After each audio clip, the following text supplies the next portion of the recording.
It's been a rough couple of days at Grandpa's house. As the summer creeps across the land, the rains have been heavier than usual this season.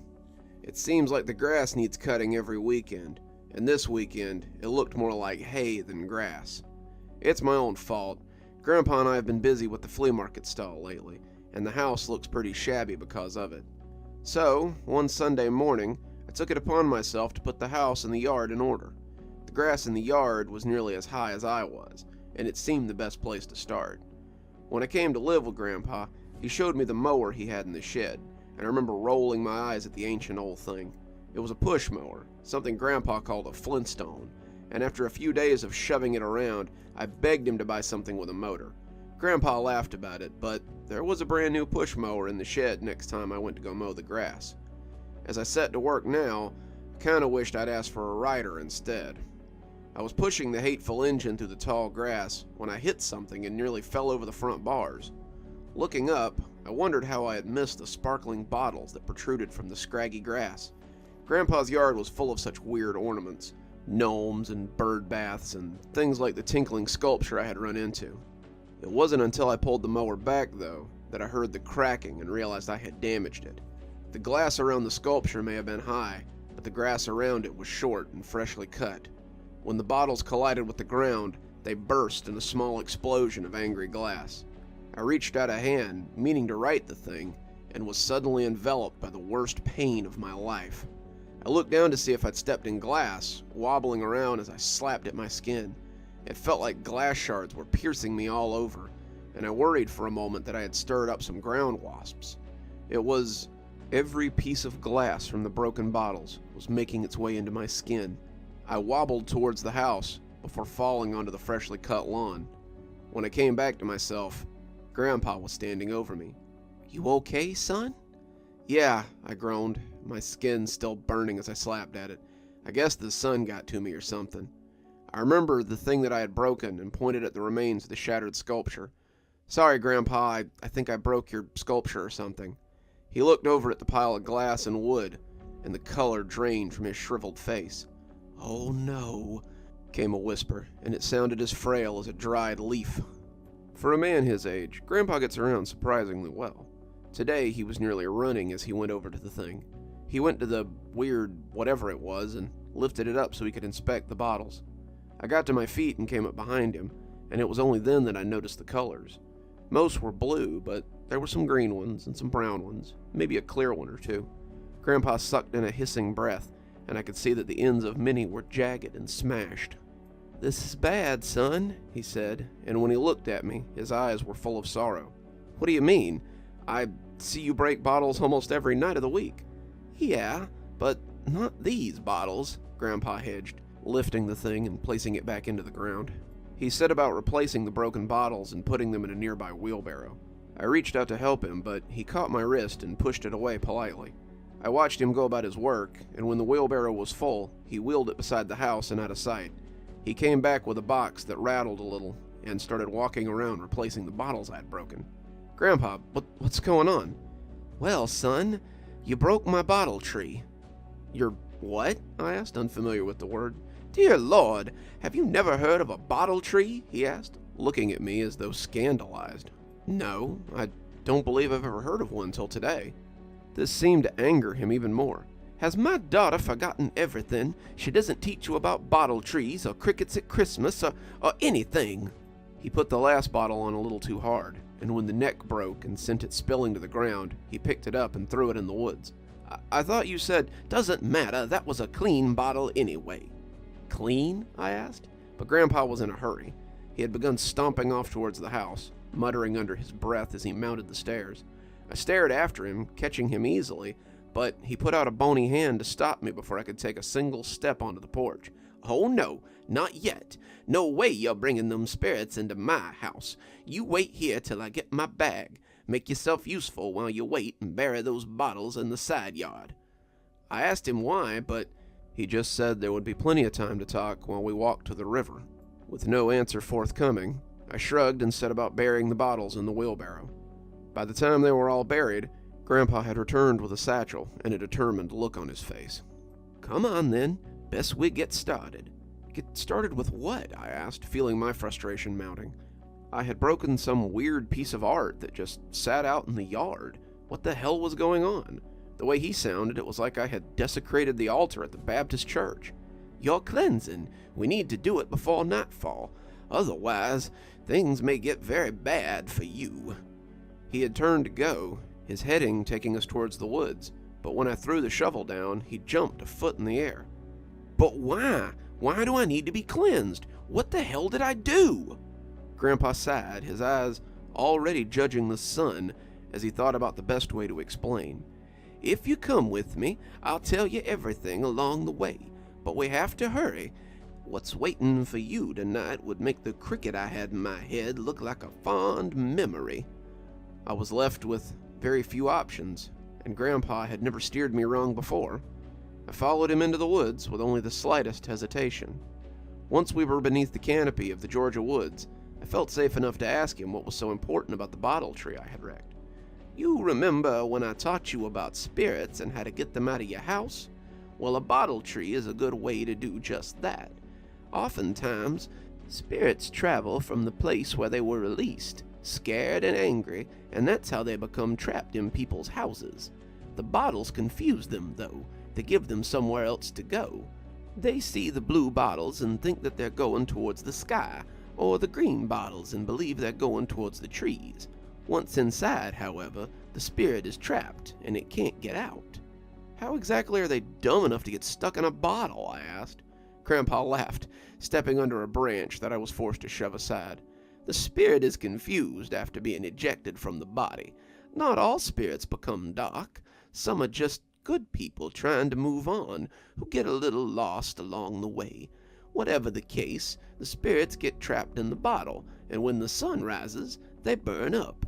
Spirits can't remain on the living world once the sun rises, and they must be safe in their graves or get cast out. We crossed the first stream we came to, but Grandpa waded through and kept going. Clearly, this was not the river he was looking for, so we plunged on into the Appalachian wilderness. Granddad seemed to know where we were going, at least, and as the sun began to make its way in the other direction, I followed him. So, if the sun dissolves them, what exactly do I have to worry about? Well, the spirit's remains coat the inside of the bottle. They're gone, but not quite forgotten. There's an old story about a woman whose husband had a bottle tree, and when she washed the bottles, she loosed vengeful spirits into their house. Lord knows why she wanted to wash old bottles, but for all intents and purposes, you've done something very similar. We came to another river, this one full of snowmelt, but he only looked for a fallen tree so he could cross. What are we looking for out here exactly? I asked as Grandpa shoved over a small deadfall and shimmied across. We're going to a place your grandma showed me. It was where she got the water that healed the cricket out of me, and I feel it will be sufficient to draw the spirits out of you, too. And what makes you think there are spirits in me? I found you in the yard, son. You can't tell me that you didn't feel something. I couldn't deny it, and that was all the answer he needed. How do you know all this anyway? I asked him, my hand sticky with pine tar as I finished scurrying over the deadfall. Don't tell me you broke a bottle tree in your youth. Nope, Grandpa said, wiping his own hands on the grass. But a cousin of mine did. Oh, what happened to him? Well, he didn't die, but he probably wished he had at the time. I sighed. I guess we'll need something to do till we get there. Let's have another story, Gramps. Grandpa chuckled. You may regret that after you hear it. As the sun sank lower and lower, my legs growing sorer and sorer, Grandpa began his tale. His name was Clint, and he was my mother's sister's son. How many cousins do you have exactly? I asked. Well, let's see. Your great-grandmother had 8 siblings, and your great-grandfather had 7, so... He pretended to count on his fingers before turning and saying, way too damn many. May I continue or not? I told him to proceed, and so he began. Cousin Clint was visiting for a few weeks. We were exploring the woods around where I lived. Clint was from the woods too, but his mother lived in Arkansas, and his woods were a little different than mine. He wasn't a fool. He knew his way around the woodlands, but His upbringing had lacked the spiritual nature that my grandmother had exposed me to. So, when we came across the old Ruckman Cemetery, Clint merely saw a boneyard to explore. We were tossing a ball back and forth, a little more than the guts of a baseball, really, when the dirty stone perimeter of the family cemetery rose up from the woods like old teeth. The Ruckmans were an old family that had once lived in that part of the holler. They were gone by the time I was born, their farmland reclaimed by the forest, but their headstones remained, as did some stone fence that marked their burial ground. Aside from those crumbling stones, several bottle trees were also in attendance. Some of them were little more than crumbling relics from the farm days, but many still stood displaying their bottles proudly. Clint knew what they were. His mother had bottle trees in her garden, too. It was clear, though, that he didn't believe in them. They were just something superstitious to him, and as he tossed the ball back and forth, he walked closer and closer to the low stone gate. I told him not to get too close. I told him that all kinds of nasty things might attach themselves to him if he got too close, but he just laughed and said that was stupid. Dead things stay dead. That's what they do. Before I could disagree, he told me to throw a long one and ran. I launched the ball in a high arc, but I saw what was about to happen before Clint did. He was running backwards, and he never saw the bottle tree that he slammed into. It shattered underneath him when he fell on it, and I ran to help him before he cut himself too badly. When Clint screamed, I assumed he had gotten into the glass. When he started to shake, I knew it was something else. I pulled him off the bottle tree as best I could and was surprised to find that he didn't have a scratch on him. The way he was flopping around, I thought he was probably hurt bad. When I saw no blood, though, I wondered what exactly had made him scream like that. He came around soon enough, and when I asked him what had happened, he said he must have hit his head.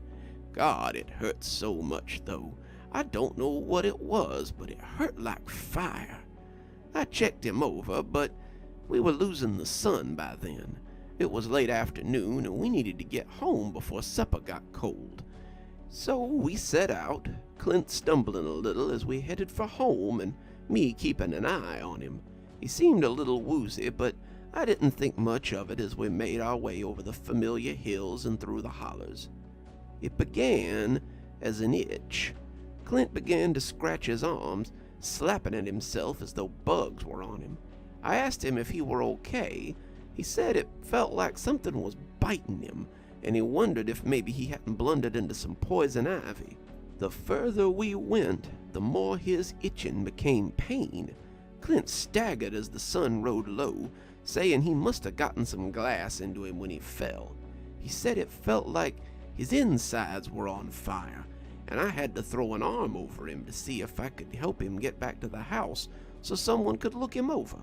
He began to scream again the closer we got to home, and as we burst into the yard, I could already feel my shirt getting wet with something.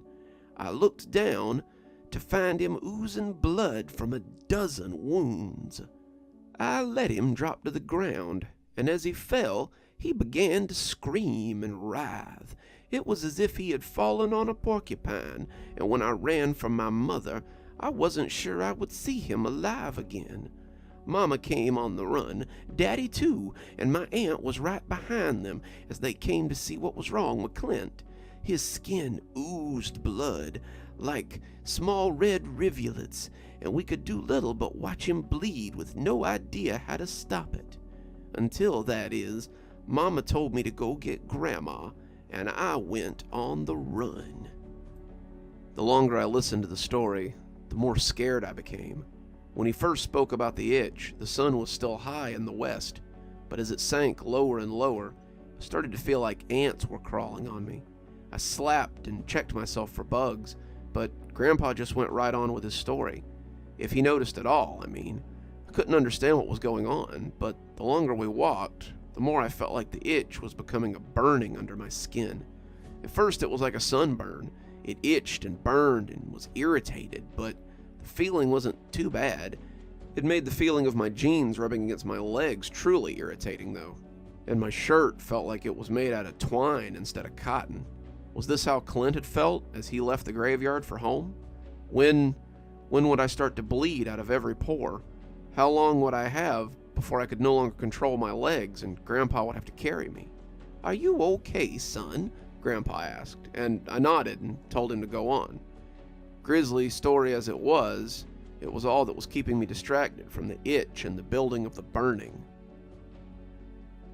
"Grandma met me at the door. I never thought of it as a kid, but Grandma always seemed to have some sort of sixth sense about these things. I thought then that it was just how old people were, but now I understand that it was her way. She knew when she was needed, and she was ready to help when the need arose. She had a shoulder bag on, this one that I'm wearing actually, and she told me to show her the way. I led her back to the house and was glad to hear Clint screaming when I got there. Grandma looked at him and asked what had happened out in the woods today. Nothing, I told her.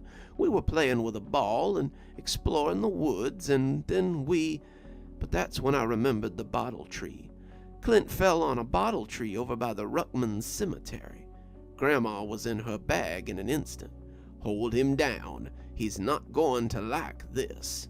They held him down, none of them asking questions, as she called me over and showed me the bottle of river water. I say a bottle, but it was more like a pitcher.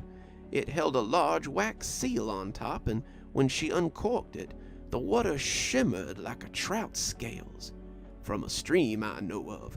I'll show you sometime, she promised, before turning and dumping the water over Clint. He stilled in his squirming for a moment, at least until the glass started breaking his skin. He stopped then, and I realized we had arrived. It, may be best if you not listen to the next part before we're done. I had itched and burned for the last hour of the hike, but the sight of the river took my breath away. It was like looking at a fish as it wriggled on the ground, its gorgeous scales shimmering in the dying daylight. It called me as I watched it flow, begging me to drown myself in it. "Climb in," Grandpa said, his eyes straying to the burning line of the sky. "Climb in while there's still daylight." I started to take my shirt off, but Grandpa sighed. "There's no time for that." For someone so old, his hands were oddly strong as he shoved me into the river. Just like Clint, the water seemed to stop my burning and itching, but I could feel something else just below my skin. Then, the pain that flashed across my body made the pain from earlier seem like a daydream. It felt like knives were being born from my flesh.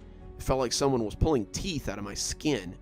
I can't properly explain what it felt like, but I watched as the shards of colored glass slid out of me. They came out like sewing needles, some of the slivers looking as long as my pinky finger, and as they came out, they dissolved into sparkling motes of color. My breath felt trapped inside me, my hands shaking as they fought against the current that tried to pull me down. I felt stabbed 1,000 times and was not aware when it finally ended. I passed out well before then. I woke up by a fire, my clothes drier and my body no longer aching.